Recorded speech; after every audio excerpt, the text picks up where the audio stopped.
नालंदा का रहस्य। बिहार के एक शांत गांव के पत्थरों में ऐसा राज छुपा है जिसे दुनिया की सबसे बड़ी त्रासदी कहा जाता है। यहाँ ज्ञान का समंदर था जिसे करीब 800 साल पहले किसी ने जानबूझकर आग में बदल दिया। आज ये पत्थर खामोश हैं, पर इनके अंदर छुपा सच इतना गहरा है कि दुनिया आज भी उसे पूरी तरह समझ नहीं पाई है।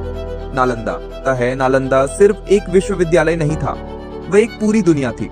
यहाँ 10,000 से ज्यादा विद्यार्थी पढ़ते थे, 2,000 से अधिक अध्यापक थे और पुस्तकालय था जो 9 मंजिल ऊंचा था और आसमान को छूता था। उस जमाने में पूरी दुनिया जितना ज्ञान जोड़ नहीं सकती थी, नालंदा के पास उससे भी ज्यादा था। जादुई पुस्तकालय और अद्भुत ज्ञान पुराने ग्रंथों में लिखा मिलता है कि इस पुस्तकालय में कुछ ऐसी किताबें थीं जिनमें कला, विज्ञान, ज्योतिष, चिकित्सा और ऐसे रहस्य लिखे थे जिनका उल्लेख दुनिया के किसी और हिस्से में नहीं मिलता।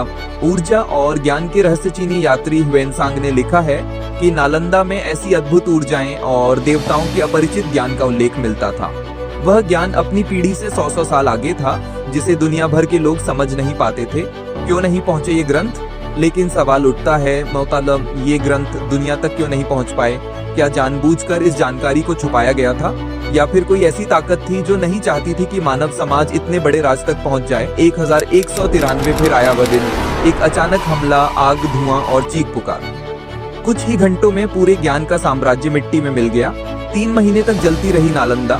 कहा जाता है कि नालंदा की पुस्तकालय लगातार 3 महीने तक जलती रही। 3 महीने, इतनी देर तक किसी इमारत का जलते रहना एक बड़ा सवाल खड़ा करता है। क्या सचमुच सिर्फ लकड़ी जल रही थी, या कोई रहस्य भी था जिसे हमेशा के लिए मिटा दिया गया? खुदाई में भी कुछ रहस्य बाकी है। आज भी जब यहाँ खुदाई होती है तो ऐसे पत्थर, चिन्ह और लेख मिलते हैं जिन्हें सब मानते तो हैं, पर पूरी तरह कोई समझ नहीं पाता।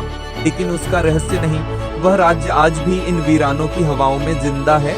सवाल सिर्फ इतना है, हम सच को कब समझ पाएंगे, जो कभी आग में जलकर भी खत्म नहीं हुआ?